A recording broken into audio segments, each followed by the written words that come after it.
Bonsoir et bienvenue dans cette toute première vidéo de l'année 2025. Alors, il y a un petit peu de vent dehors, j'espère que ça gênera pas. Peut-être que ça vous relaxera d'ailleurs. Et voilà, je vous souhaite une très bonne année 2025. J'espère qu'elle sera remplie de projets qui vous plairont. Et de bonheur aussi. Pour commencer cette nouvelle année, j'aimerais pourquoi pas commencer doucement en faisant une FAQ. Donc je vais proposer ça il y a quelques semaines du coup, un petit peu avant que je fasse ma pause pour les fêtes. Mais voilà, donc j'ai vos questions. Les questions que vous avez posées sur le post et les questions que vous avez posées sous la vidéo où on faisait le bilan de l'année. Donc j'en ai quelques-unes, pas non plus énormément, mais bon. Ça fera une petite FAQ comme ça pour commencer l'année doucement et c'est très bien comme ça. Alors, ce que je propose c'est qu'on commence. Donc je vais commencer par les questions que vous m'avez posées sous la vidéo. Il y en a quelques-unes. Avant de faire celles qui sont posées sous le post, qui pourront peut-être me prendre plus de temps pour y répondre.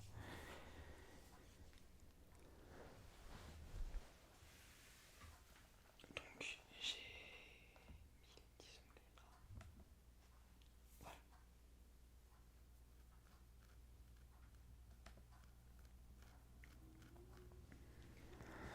Donc, première question. J'aimerais que tu nous parles de tes passions. Alors, mes passions. Je fais de la musique depuis longtemps maintenant. J'ai commencé à faire de la batterie puis ensuite du piano. J'aime bien chanter aussi.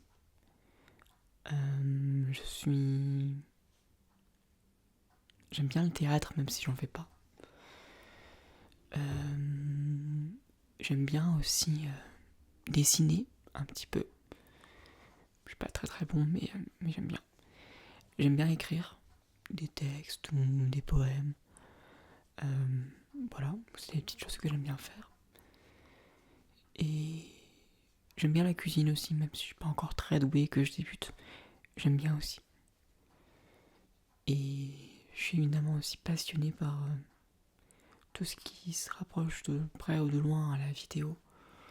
Au tournage, au montage, à la mise en scène, au visuel, aux lumières, à l'écriture. Toutes ces choses ce sont des choses qui... L'acting aussi. Ce sont des choses qui me passionnent. Voilà.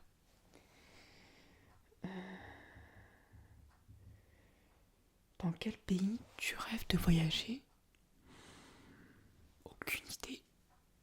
J'avoue que j'ai pas vraiment de pays dans lequel je rêve de voyager.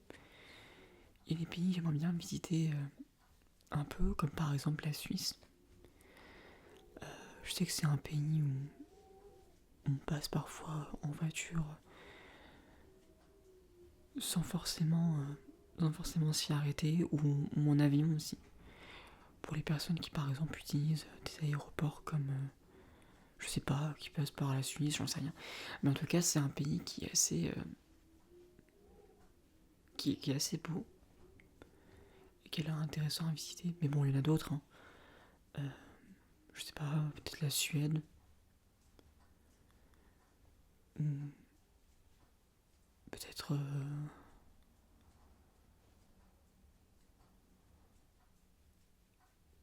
je sais pas, peut-être l'Islande aussi, il paraît que c'est sympa. Donc voilà.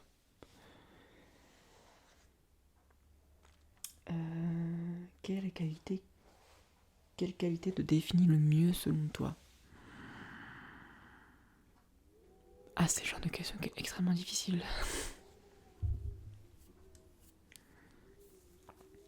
Surtout pour les qualités. Parce que tant défaut, je pense que j'aurais pas hésité longtemps.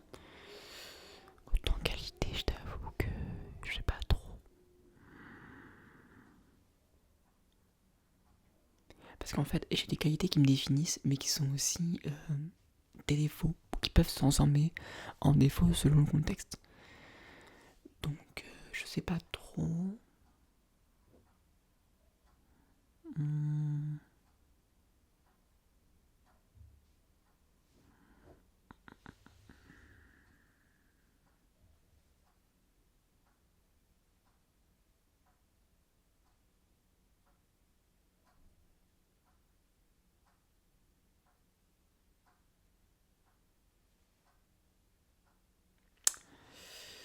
Je sais pas. J'ai réfléchi, mais j'avoue, je n'arrive pas trop à trouver. Peut-être bienveillant. Je sais pas si on pourra me dire que c'est une qualité ou que si c'est plutôt quelque chose de basique. Mais bon, je trouve pas d'autre. Et vous, ce serait quoi la qualité qui vous définit le mieux? N'hésitez pas à me le dire si jamais vous avez une idée de ce que c'est pour vous.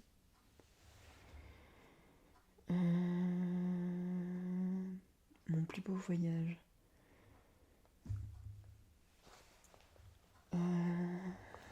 Mon plus beau voyage. Quel était mon plus beau voyage? Je pense que c'était la fois où j'étais partie au Canada avec mes parents et mon petit frère. Alors, c'était un road trip et je suis pas forcément trop fan de road trip. Mais il y avait certains passages de ce voyage que j'ai beaucoup aimé, notamment un endroit où on était près d'un lac et où il n'y avait pas de réseau internet. Et c'était spécial parce que c'était assez sauvage et en même temps il y avait une âme assez touristique.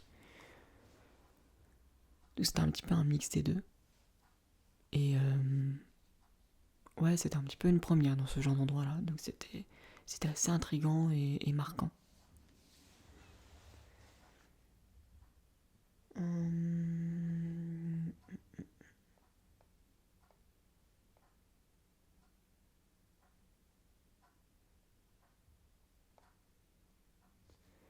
Ah oui, j'avais une autre question sous cette vidéo-là. Es-tu le petit frère de McFly? Alors, j'ai reçu pas mal de commentaires ces derniers mois où des gens me disaient que je ressemblais au petit frère de McFly.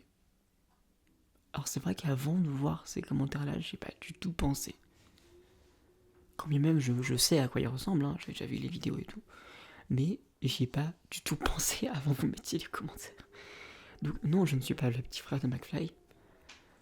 Je pense que si ça avait été le cas, j'aurais peut-être eu un petit peu plus de moyens pour faire les vidéos. Je sais pas, peut-être.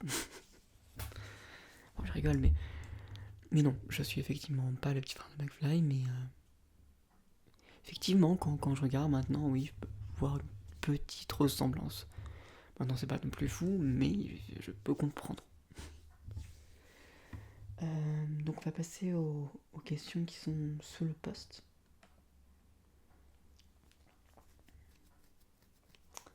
Alors, la première, c'est... Est-ce que tu pourrais nous expliquer ton parcours scolaire et tes objectifs professionnels? Alors, parcours scolaire. Ça dépend, je dois remonter jusqu'à où. Disons que mon parcours scolaire, j'étais dans une école primaire de campagne, puis dans un collège qui était également en campagne, un collège assez général.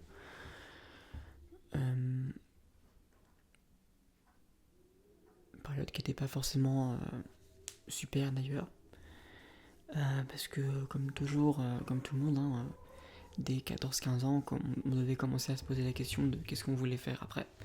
Dans quel lycée on voulait aller, quels seraient nos objectifs et tout ça, et donc ça me stressait beaucoup. Et je me suis dirigé dans un lycée général et technologique, mais qui était assez poussé technologique. Ils avaient quand même ils avaient un couloir entier rempli de salles dédiées à la techno, avec des salles informatiques, et ils avaient payé des logiciels aussi pour modéliser parfois des objets ou des... Oui, c'est ça. C'est un logiciel qui s'appelle SolidWorks, peut-être que vous connaissez, où on pouvait modéliser avec des pièces, des assemblages de pièces dans un espèce de logiciel 3D en fait, qui est extrêmement difficile à maîtriser pour moi d'ailleurs. Donc il y avait la seconde qui était générale et technologie, donc c'était vraiment le truc général, donc, comme tout le monde. Et ensuite je m'étais dirigé en STI 2D, donc sciences, technologies de l'industrie et du développement durable. C'est une filière qui existe toujours malgré les changements au baccalauréat. Cette filière elle existe toujours. Et en gros, c'est une filière dans laquelle on fait beaucoup plus de technologie, pas forcément manuelle. On est beaucoup sur les ordinateurs, on est beaucoup sur des papiers.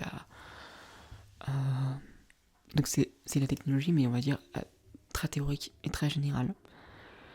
Alors il y a bien un projet où on doit créer un objet avec des outils, alors on fait pas de la soudure, hein, faut pas déconner. Ou alors quand on en fait, on est vraiment très encadré. Mais sinon, pour le projet, on sait pas de la soudure. Mais en gros, on devait assembler un objet avec des Lego Mindstorm. C'est comme ça s'appelait, c'était des Lego qu'on prenait pour pouvoir bricoler. Moi, dans le groupe où j'étais, on devait faire une éolienne. Donc on a dû bricoler une éolienne. C'était pas simple, c'était un projet qui était ultra long et lourd à faire. Surtout que un petit peu avant la présentation, on nous a volé les pales, donc les hélices de l'éolienne. Ce qui fait qu'il restait que les structures moteurs. Bon, j'ai eu un 16 quand même, mais c'était un exposé qui m'avait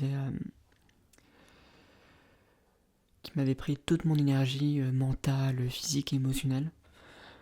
Dans le sens où j'étais quand même dans une classe qui était assez non seulement bruyante, mais aussi il y avait beaucoup de dérives, beaucoup de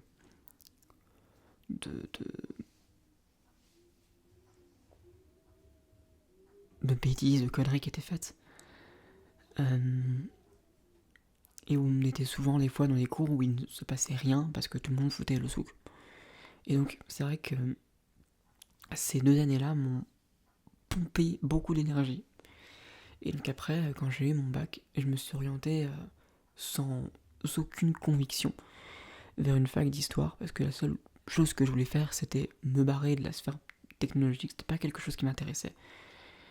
Je me sentais un petit peu en décalage avec les gens d'ailleurs de ma classe quand j'étais en techno, parce que la plupart, ça avait l'air de leur intéresser, ils avaient l'air d'avoir envie de faire quelque chose qui était soit dans le truc, soit dans l'idée de la STI, soit quelque chose qui était un petit peu dans le genre, mais avec mais un petit peu différent, plus général, se sentait différemment, mais beaucoup restaient quand même dans cette sphère-là, tandis que moi je me sentais un petit peu en décalage parce que justement j'avais envie de pas technologique en fait, de ne pas faire de trucs technologiques ou manuels ou quoi que ce soit.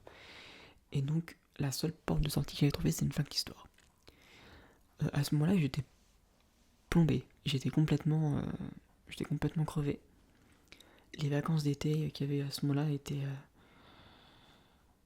pas simples non plus, parce que du coup j'étais tout le temps là en train de réfléchir, en train de me dire qu'est-ce que je fais maintenant, parce que je suis en fac d'histoire, mais en vrai ça m'amène à quoi? J'ai fait 1 an de fac d'histoire, j'ai pas réussi parce que pendant cette fac-là, c'était une grosse période de déprime, voire même de dépression. Je pense que c'était là que ça avait commencé. Et voilà, donc après j'ai fait la fac d'histoire, j'ai bien foiré la première année de licence. En tout cas, j'étais pas dans un état où je pouvais réussir, je le sentais. Il y avait aussi les troubles que j'avais, les troubles de l'attention, de la concentration, qui sont vraiment pas hyper pratiques quand on fait de la fac. Pas du tout. Surtout que les seuls aménagements qu'ils te donnaient, c'était un tiers-temps. Sauf qu'un tiers-temps pour ce genre de troubles, ça sert pas à grand-chose.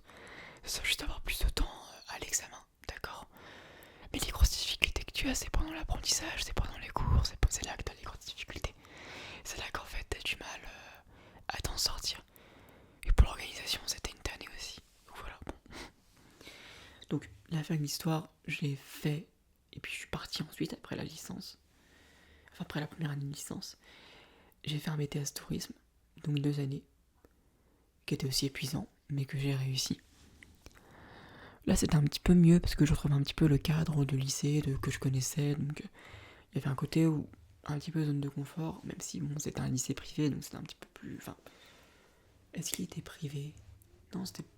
Je crois qu'il était privé. Enfin, en tout cas, on avait des costumes. On avait des costumes, mais c'était assez strict. Donc voilà, et après ces 2 années-là qui m'ont aussi beaucoup épuisé parce que tout comme le bac, j'avais l'impression d'avoir dépassé mes limites en termes de travail. Et donc c'était la deuxième grosse fois, en plus de la fac, mais ça c'était un peu différent, la deuxième grosse fois où j'avais l'impression d'avoir vraiment dépassé mes limites bien plus que je ne le devrais en termes de travail et tout, parce que je travaillais beaucoup. Beaucoup. Et du coup, forcément, j'étais épuisé mentalement. Et donc après ça, j'ai dû faire un break. Après le BTS Tourisme, j'ai fait un break d'1 an avant de faire ensuite une formation de sophrologie et d'en être là où j'en suis, c'est-à-dire que là, maintenant, je fais des accompagnements pour préparer mon examen.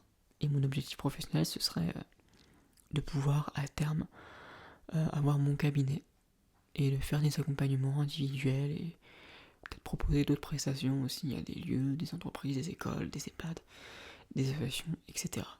Voilà. Et de continuer ma chaîne YouTube, bien sûr. Voilà, c'était un petit peu long, mais bon. Où aimerais-tu être dans 5 ans? Bah en fait, j'aimerais ne plus être là où je suis géographiquement. J'aimerais déménager, déjà, pour pouvoir faire ma vie ailleurs. Pas à l'étranger, hein. Je vais rester en France, mais j'ai envie de faire ma vie ailleurs. Parce que j'ai beaucoup trop de souvenirs, en fait, dans la région où je suis. Des mauvais aussi, et j'ai envie un petit peu, quelque part, de repartir un petit peu à zéro. C'est pas une manière de fuir ces choses-là, c'est voilà. C'est une envie de revivre un petit peu quelque part. Et voilà, et de partir aussi, de voir un autre lieu, d'apprivoiser un autre lieu, de connaître un autre lieu. Voilà, ça aussi c'est intriguant. Et pour le reste, dans 5 ans, je me vois pas spécialement en couple, pas parce que je ne veux pas, mais parce que j'ai pas d'espoir. Et j'espère quand même que je serai entouré, en fait, au niveau amical, que je serai que je serai encore entouré de personnes de confiance, voilà. Et peut-être encore d'autres personnes aussi de confiance que je rencontrerai d'ici là. Voilà. J'ai fini pour cette question.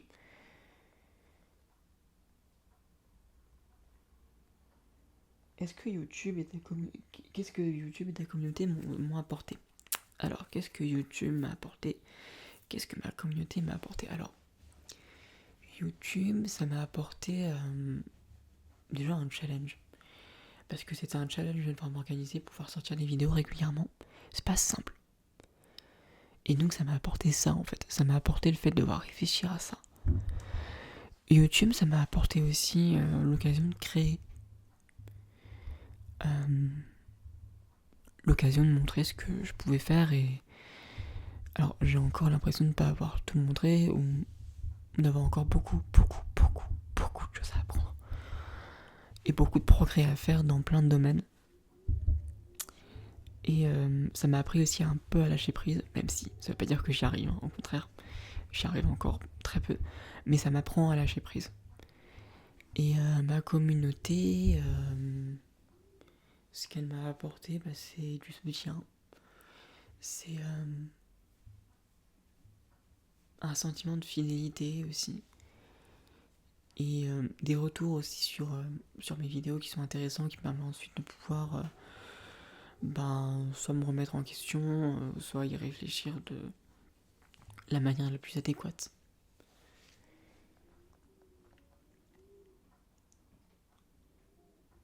Et ensuite, est-ce que tu vis la vie que tu pensais vivre quand tu étais petit? Alors non.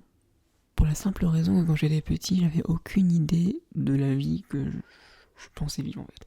Je me disais pas, quand je serai grand, je vivrai ça. où... Déjà parce que quand j'étais petit, j'avais ce genre de raisonnement où je me disais que... que quand j'avais genre 10 ans, je me disais que ma vie était bien, j'avais pas envie qu'elle change, quoi. Donc je pensais pas à comment je serais dans 15 ans, 20 ans, comment je serais quand je serais grand. J'étais pas du genre à me dire, moi, quand je serai grand, je serai... Non. Non, jamais. Parce que je savais pas aussi, je fais clairement partie des gens qui avaient aucune idée de comment ils pouvaient se voir, dans quel métier ils pourraient se voir. Donc et jusqu'à très tard, hein, même adolescent, j'arrivais pas à me voir dans un métier ou dans une situation particulière. Amicalement, je me projetais pas non plus, j'avais du mal à imaginer avoir les amis. Parce que j'avais du mal à m'en faire. Donc, en fait, il y a plein de choses que j'imaginais pas, mais que j'ai aujourd'hui, mais qui sont bien, en fait. Même si je voulais faire des vidéos sur YouTube, je m'imaginais pas en faire, j'arrivais pas à me projeter en faire. Parce que j'arrivais pas à me projeter dans ce que j'allais faire sur YouTube. Et maintenant, j'en fais, donc c'est bien. Donc au final, c'est pas vraiment uniquement négatif, le fait que je me sois pas vraiment imaginé ce que je serais quand j'étais grand, quand je serais plus grand, et que je me suis plutôt projeté dans ce que je m'imagine pas être.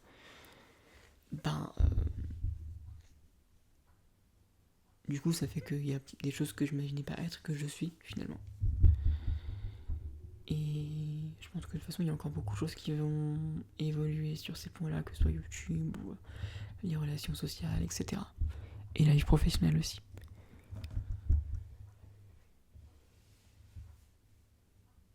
J'espère que je réponds bien aux questions jusqu'à présent, que ce ne suscite pas une intrigue supplémentaire. Et si jamais, vous pouvez toujours poser des questions en dessous de cette vidéo. As-tu des objectifs pour ta chaîne YouTube et des projets que tu aimerais faire? Des objectifs, c'est assez compliqué parce que souvent je sais pas trop quoi y faire. Je me pose souvent la question de quel genre de vidéo y faire. Et je sais pas vraiment quel objectif j'ai non plus avec cette chaîne YouTube. Je dirais que j'ai un objectif de peut-être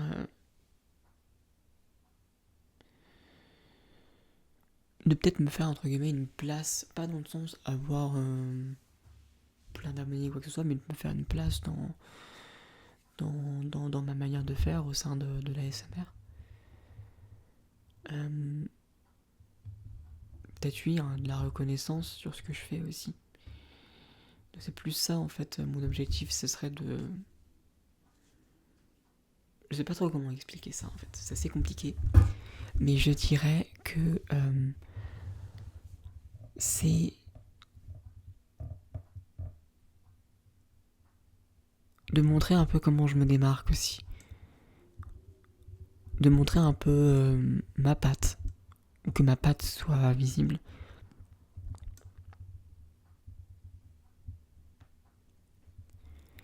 Et ouais, c'est ça, de me sentir avoir ma place au sein de la communauté des ASMR artistes. Et sinon, concrètement, ce que j'aimerais faire faire des séries. Mais bon, ça demande beaucoup de travail. Mais en tout cas, en général, j'aimerais beaucoup faire des vidéos qui sont écrites, qui sont scénarisées, qui sont travaillées. Entrecouper les vidéos peut-être un peu plus simples, pour pas trop me submerger. Et les vidéos aussi sur des thèmes soit psychologiques, soit autres. Peut-être des petites collaborations avec d'autres personnes, des personnes avec qui j'ai déjà fait des collaborations. Bien sûr, c'est pas parce que j'ai fait une collaboration avec quelqu'un que j'ai plus envie d'en faire une. Au contraire, je suis toujours ouvert. Et voilà, et quelque part aussi me sentir plus à l'aise en fait, en faisant les vidéos. Typiquement par exemple en regardant bien la caméra et en baissant pas trop les yeux comme ça, parce que je sais que j'ai tendance à faire ça quand je parle. Et quand je parle avec les autres aussi en fait. Donc c'est des petites évolutions, des petites choses. Au niveau de mon jeu d'acteur aussi, au niveau de la réalisation l'organisation, la lumière, du son aussi, d'acheter un autre micro. Au niveau de la lumière, d'acheter un projecteur de lumière, tout ça. Donc faire évoluer aussi au niveau qualitatif et me sentir plus à l'aise quand je fais les vidéos. Et me sentir avoir ma place au sein des ASMR artistes.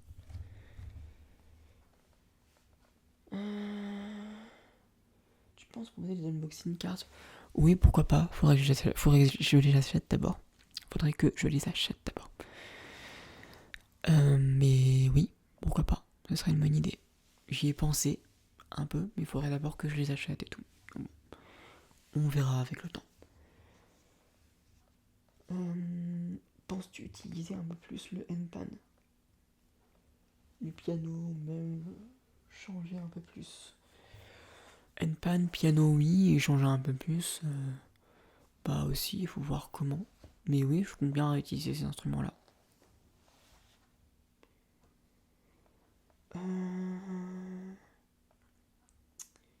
Une autre question de quelqu'un d'autre. Aimes-tu un sport en particulier? En pratiques-tu? Alors, le sport, c'est pas mon meilleur ami. J'aime bien un peu le sport, mais sans trop plus. En termes de sport, ce que j'aime bien, je sais pas trop. J'aime bien les sports de raquettes, mais j'en pratique pas. Mais j'aime bien. Et sinon, ce que je pratique comme sport, je fais de la marche. Déjà, je marche beaucoup. Quand j'ai l'occasion d'aller à un endroit où je peux me permettre de pas prendre la voiture pour y aller ou les transports, et bah je marche. Et donc du coup, ça me fait du bien de marcher. J'essaie de courir un petit peu, je fais pas hyper souvent, mais j'essaie de le faire. Et sinon, je fais du yoga. Donc, j'aime bien faire du yoga, que ce soit du yoga normal ou du yoga un peu plus énergique ou du yin yoga. C'est ce que j'aime faire physiquement. Voilà. Et mentalement, ça fait du bien aussi. Et on arrive à la dernière question. Quel est le rêve que tu souhaiterais réaliser dans l'avenir? Le rêve que je souhaiterais réaliser dans l'avenir?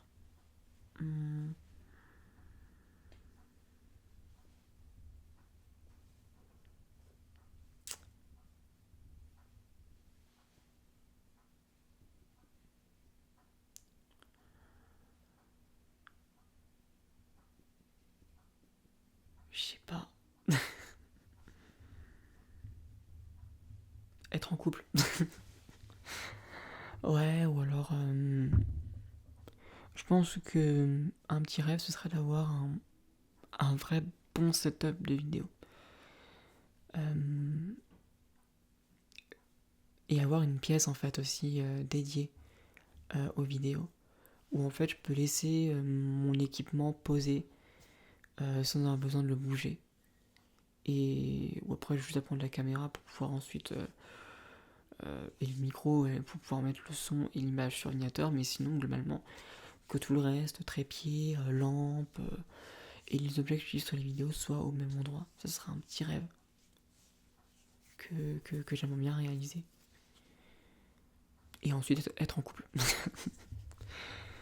Enfin bon. Voilà, c'est la fin de cette FAQ. J'ai répondu à toutes les questions qui m'ont été posées. Au final, la vidéo dure quand même 29 minutes. Un peu moins de 30 minutes. Donc voilà, j'espère que cette vidéo vous aura plu. Moi, ça m'a plu de la faire. Merci encore pour vos questions, c'était intéressant. On est passé de questions sur les vidéos à questions parfois un peu plus personnelles. J'y ai répondu de toute façon quand il y a des questions qui me paraissent trop personnelles. Généralement, j'y réponds pas et puis c'est tout. Là, c'est pas le cas. Donc ça allait. Et voilà. Donc, je vous souhaite une excellente fin de journée ou une excellente nuit. Et je vous dis